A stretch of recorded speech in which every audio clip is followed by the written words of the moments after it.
conocen cómo se trabaja con una sola variable aleatoria.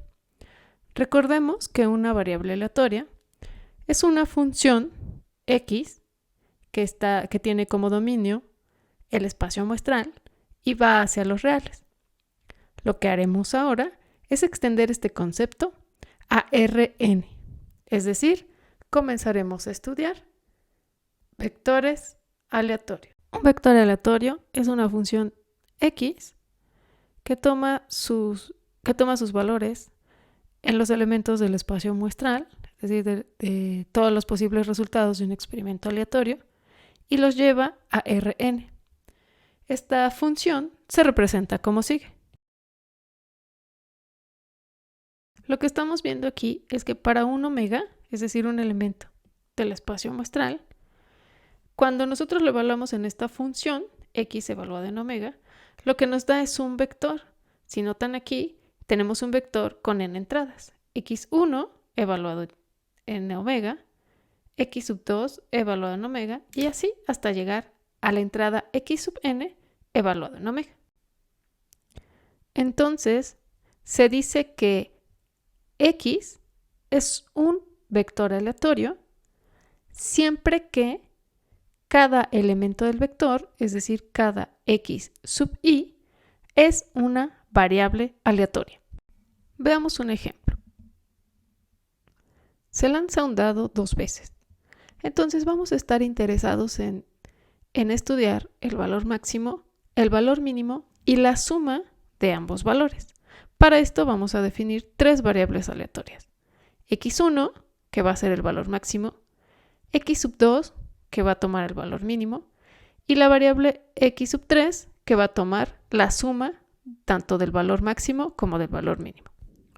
Con esto vamos a formar el vector aleatorio x, cuya primera entrada es x1, segunda entrada es x2 y tercera entrada es x3.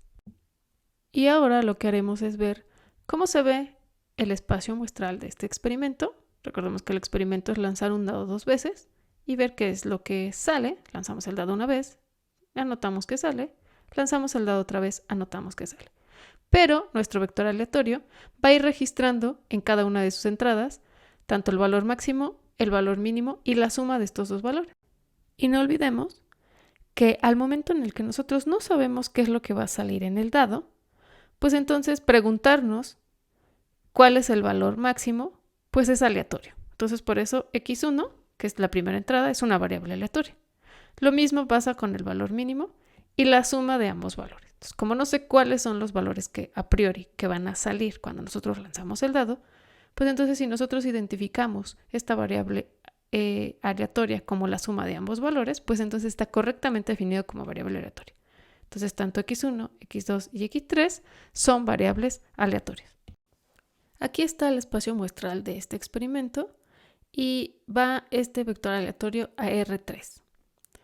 Entonces, aquí en cada una de las entradas de este espacio muestral, la primera de las parejas es el primer número que sale al lanzar el dado, y la segunda entrada de cada una de estas parejas es el segundo número que se obtiene al lanzar el dado. Entonces, por ejemplo, si tomamos el omega 4,3, pues vemos que se obtiene el siguiente resultado.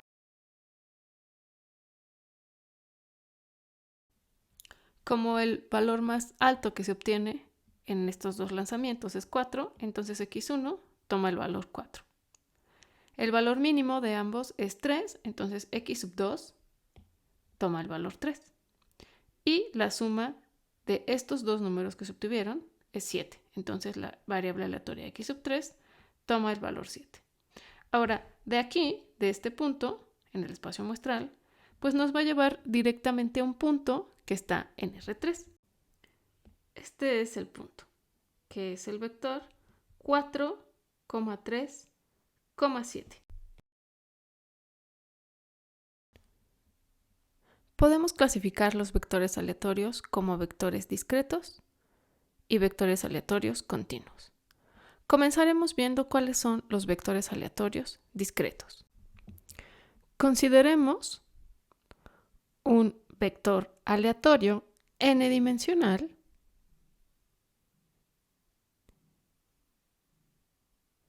X con entradas X sub 1, X sub 2, hasta X sub n.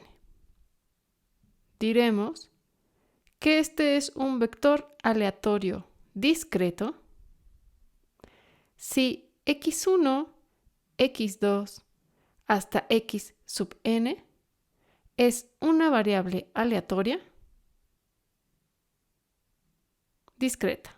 Es decir, los vectores aleatorios discretos son aquellos cuyas entradas son variables aleatorias discretas. Así como en el caso de una sola variable, podemos hablar de la función de densidad y la función de distribución. Entonces, para este caso, en el caso de vectores aleatorios discretos, vamos a empezar definiendo quién es esa función de probabilidad conjunta. Recordemos que estamos viendo vectores aleatorios definidos en Rn. Pero para nosotros basta, de momento, empezar a explicar la definición de esta función cuando n es igual a 2. Supongamos que tenemos el vector con entradas x, y, donde x y y son variables aleatorias, ambas discretas. Entonces, la función de probabilidad conjunta se define como sigue.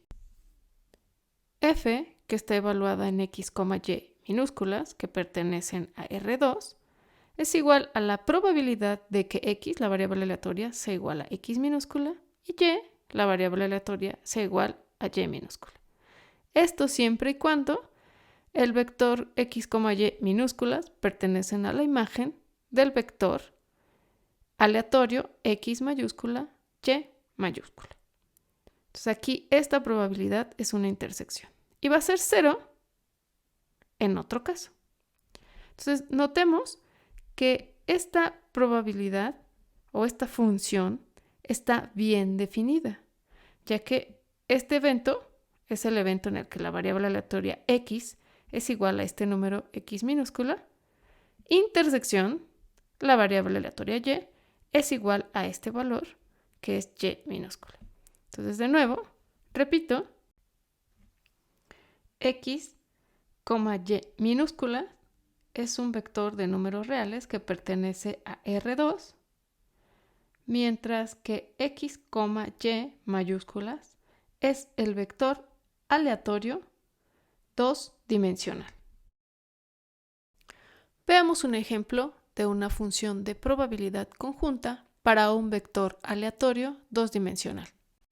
El experimento aleatorio consiste en lanzar 3 veces consecutivas una moneda y queremos analizar el comportamiento de las siguientes variables aleatorias.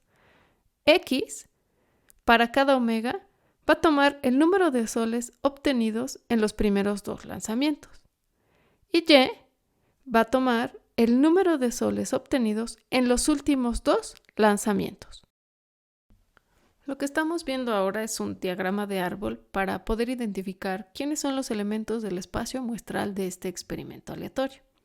Entonces notemos cómo si en el primer lanzamiento se obtiene águila, entonces en el siguiente lanzamiento tenemos 2 opciones, águila o sol. Entonces es lo que me está marcando el siguiente lanzamiento. Lo mismo pasa si en el primer lanzamiento se obtiene sol.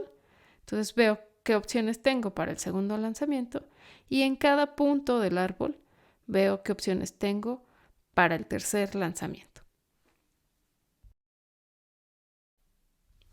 Lo que nos interesa es encontrar la función de probabilidad conjunta para el vector aleatorio que acabamos de definir. Entonces, vamos a empezar a calcular esta función de probabilidad conjunta.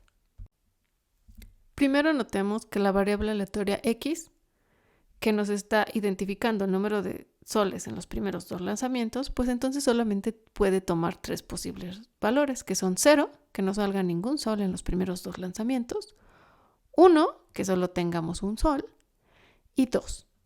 Lo mismo para la variable aleatoria y. También solo puede tomar los valores 0, 1 y 2. Entonces vamos a calcular la función de probabilidad conjunta evaluada en el vector de valores reales 0,0 Y también vamos a calcular f, evaluado en el vector de valores reales, 1,1. Según la definición, como 0,0 está en la imagen de nuestro vector aleatorio, entonces esto es igual a la probabilidad de que x sea igual a 0 y al mismo tiempo que la variable aleatoria y sea igual a 0. Como x está tomando el valor del número de soles que salen en los primeros dos lanzamientos y queremos saber la probabilidad de que x sea igual a 0, entonces nos vamos a esta parte del diagrama de árbol, donde en el primer lanzamiento sale águila.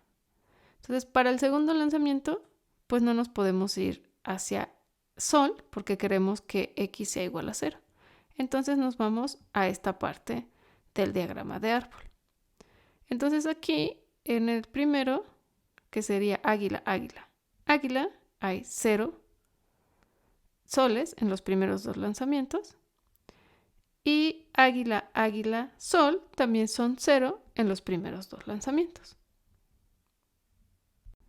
Pero al mismo tiempo lo que tiene que suceder es que y sea igual a 0, lo que significa que el número de soles en los últimos dos lanzamientos tiene que ser 0.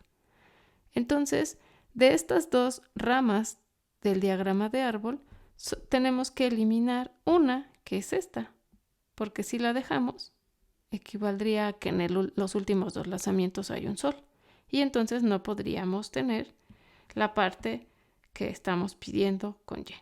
Entonces, esto significa que tenemos un total de un elemento para un total de 8 elementos que están en el espacio muestral. Entonces, esto implica que esto es igual a 1 sobre 8. Hacemos un análisis parecido para calcular la función de probabilidad conjunta evaluado en 1,1. Entonces, como 1 y 1 pertenecen a la imagen de nuestro vector aleatorio, entonces esto es igual a la probabilidad de que x sea igual a 1 y al mismo tiempo y sea igual a 1. Entonces, esto significa que en los primeros dos lanzamientos solo debemos de tener un sol. Esto nos lleva a esta parte del diagrama de árbol. Y de aquí, como solamente podemos tener un sol, entonces nos vamos a esta parte donde hay águila. Entonces tenemos estas dos posibilidades, sol, águila, águila, sol, águila, sol. De forma equivalente, en esta parte del diagrama de árbol, nos vamos aquí donde está águila y sol. Aquí solamente hay un sol en los primeros dos lanzamientos. Entonces tenemos águila, sol, águila y águila, sol, sol. Ahora, para que se cumpla la intersección con el caso y igual a 1, entonces en los últimos dos lanzamientos solo debe de haber un sol. Eso significa que tenemos que quitar esta parte del diagrama de árbol, porque aquí tendríamos dos soles, y de este lado tendríamos que quitar esta parte del diagrama de árbol, porque aquí tendríamos 0 sol. Entonces tenemos dos elementos del espacio muestral, donde tenemos un total de 8. Entonces esto nos da una probabilidad de 2 sobre 8. Finalmente, si hacemos este procedimiento, para cada uno de los elementos que se encuentran en la imagen de este vector aleatorio, llegamos a esto que vemos aquí. Entonces, cada elemento aquí, esto significa que es la probabilidad de que x sea igual a 0 y y sea igual a 0, que ya calculamos, es 1/8. Este, por ejemplo, es la probabilidad de que x sea igual a 1, y igual a 1, que son 2/8, un cuarto, que ya calculamos también. Y así, para todo lo demás, todos los demás elementos, pues podemos ir calculando. Por ejemplo, esta, 1/8, es la probabilidad de que x sea igual a 1 y de que y sea igual a 0. O esta es la probabilidad de que tanto x como y sean igual a 2. Entonces, esto que tenemos aquí es la función de probabilidad conjunta para este ejemplo.